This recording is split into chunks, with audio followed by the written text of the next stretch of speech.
यार दोस्तों, मुझे लगा नहीं था कि मुझे ये वीडियो भी बनानी पड़ सकती है।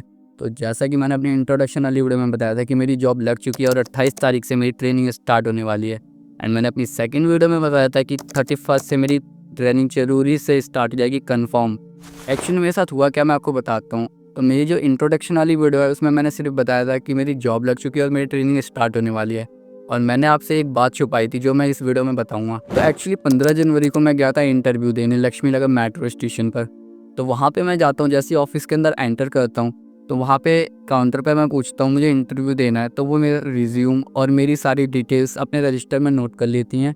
देन मैं थोड़ा देर वेट करता हूँ तो मेरा अंदर से नाम आता है। फिर मैं अंदर जाता हूँ इंटरव्यू देने। तो वहाँ पर मेरे से पूछा जाता है मेरी सारी डिटेल्स, मेरा इंट्रोडक्शन, टाइपिंग स्पीड, हर चीज़ मेरे से पूछी जाती है। तो मैं इंटरव्यू देता हूँ और मैं इंटरव्यू में पास हो जाता हूँ। तो वो मुझे सारी चीज़ें समझाते हैं कि तुम्हारी जॉब लग चुकी है और मेरी जॉब में सैलरी क्या होगी, क्या वर्किंग डेज होंगे, हर चीज़ समझाते हैं। और उससे समझाने के बाद मेरे से एक पेमेंट मांगते हैं जो होती है 3600 की। तो मैं उनसे पूछता हूँ कि ये पेमेंट किस चीज़ की है। तो वो मुझे कहते हैं कि आपकी जॉब लगेगी और जो सैलरी आएगी वो बैंक में आएगी, तो उस अकाउंट को ओपन करने के लिए 3600 रुपीज़ चाहिए होंगे जो आपको अभी पे करने पड़ेंगे। और वो मुझे फिर एक सिलेक्शन लेटर में लिख के देंगी। तो मैं उस टाइम ना थोड़ा सा ब्लैंक हो जाता हूँ, मुझे समझ नहीं आता क्योंकि मेरी लाइफ का फर्स्ट इंटरव्यू था ये।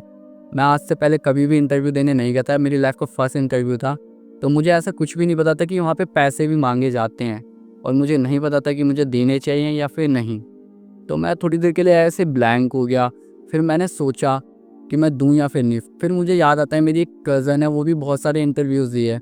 तो मैं उनसे बात करने के लिए सोचता हूँ। फिर मैं जैसे ही बोलता हूँ कि मैं 1 मिनट अपनी फैमिली को कॉल करके पूछ लेता हूँ पेमेंट के लिए, देन मैं आपको पेमेंट कर देता हूँ। तो वो कहती हैं कि अगर आपकी फैमिली ने परमिशन दे रखी है जॉब की तो आप पेमेंट करने से क्यों डर रहे हो?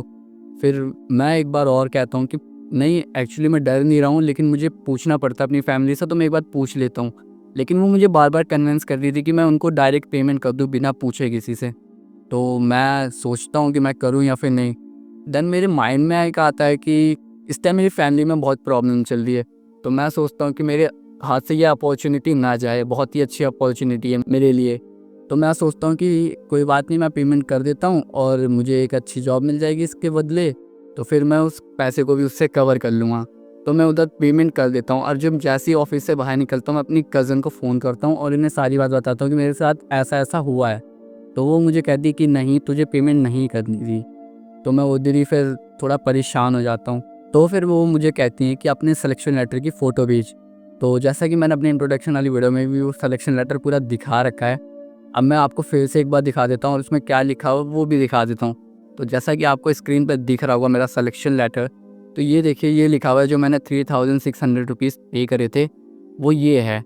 तो मैंने ये पेमेंट करी थी, तो ये मुझे लिख के मिला था कि सिलेक्शन लेटर में कि मेरे पैसे भी रिफ़ंड हो जाएँगे। तो अब मैं परेशान हो गया था। तो मेरी सिस्टर ने बोला कि वो शायद हो सकता है कि तुमसे ट्रेनिंग के पैसे लिए हों। तो मैं सोचता हूँ चलो ठीक है, कोई बात नहीं, वेट करके देखते हैं। तो ऑफ़िस में मुझे कहा था कि इस सिलेक्शन लेटर की फ़ोटो मुझे हेल्पलाइन नंबर पे भेजनी है जो मेरे सिलेक्शन लेटर में हेल्पलाइन नंबर दिया हुआ है, शाम को 4 से 5 बजे के बीच में। तो मैं घर आता हूँ और मैं वेट करता हूँ, फिर उसके बाद 4 बजे मैं उसको मैसेज करता हूँ हेल्पलाइन नंबर पे। तो उन्होंने मेरे को बोला कि 28 तारीख से आपकी ट्रेनिंग स्टार्ट होगी, तो 28 तारीख को आपकी डिटेल सारी आ जाएँगी। तो उसके बाद मैं वेट करता हूँ। फिर 27 को मैं उन्हें मैसेज करता हूँ कि सर मेरी डिटेल्स भेज दो ट्रेनिंग की। तो वो कहते हैं कि आज नहीं, कल आएँगी सारी डिटेल्स। तो मैं बोलता हूँ कि सर मेरी ट्रेनिंग तो 28 तारीख से स्टार्ट है, तो आप 28 को भेजोगे तो फिर मैं कैसे कर पाऊँगा? तो कहते हैं कि नहीं, तुम्हारी ट्रेनिंग 29 से स्टार्ट होगी और 28 तारीख को सारी डिटेल्स आएँगी। तो मैं बोलता हूँ कोई बात नहीं, ठीक है, देखते हैं। तो 28 को मैं फिर से उन्हें मैसेज करता हूँ तो वो मुझे सारी डिटेल्स भेजते हैं, जो डिटेल होती है जनकपुरी वेस्ट की। लेकिन उसमें लिखा होता है कि 31 जनवरी को मुझे जाना है। तो मैं वेट करता हूँ, फिर मैं वहाँ पे 31 जनवरी को जाता हूँ जनकपुरी वेस्ट। और वहाँ पे जाके विशाल टावर है, मैं वहाँ पे जाता हूँ और वहाँ पे ऑफिस के अंदर जाता हूँ। तो वहाँ पे कहते हैं कि यहाँ पे कोई भी डाटा एंट्री की ट्रेनिंग नहीं होती है, यहाँ पे कॉलिंग का काम होता है। तो मैं सोचता हूँ ये कौन सा एड्रेस आ गया, एड्रेस तो यही दिया हुआ है। तो अंदर जो ऑफिस में बैठे होते हैं वो कहते हैं एक बार आप कॉल कर लो जिसने भी आपको एड्रेस भेजा है। तो मैं उन्हें कॉल करता हूँ तो वो कहते हैं कि गलती से सेंड हो गया होगा, मैं आपका नंबर अपडेट कर देता हूँ और कल आपको फिर से डिटेल आ जाएंगी। तो मैं कहता हूँ ठीक है। फिर उसके बाद मैं कल का वेट करता हूँ, तो उन्होंने बोला था 3 बजे से 6 बजे के बीच सारी डिटेल आएंगी। तो मैं वेट कर रहा था बट 6:30 बजे तक मैं वेट करा और उसके बाद भी डिटेल नहीं आई।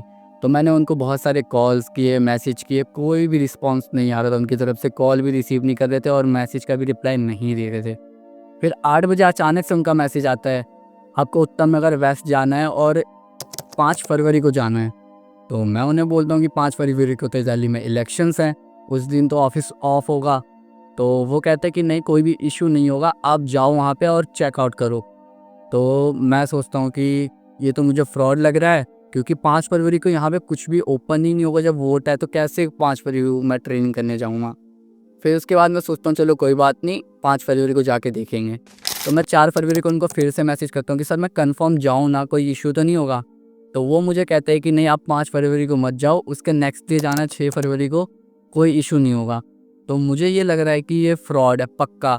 तो आपको क्या लगता है, आप कमेंट में बताना, और आपके साथ ऐसा कुछ हुआ है कभी तो बताना मुझे क्या करना चाहिए इस सिचुएशन में। तो मिलते हैं नेक्स्ट वीडियो में और मैं आपको बताता हूँ कि कल मेरे साथ क्या होता है। तो अगर आपको देखना है मेरे साथ क्या होता है तो चैनल को सब्सक्राइब कर लेना और वीडियो को लाइक करके कमेंट कर देना कि मुझे क्या करना चाहिए इस सिचुएशन में। मिलते हैं नेक्स्ट ब्लॉग में, बाय बाय।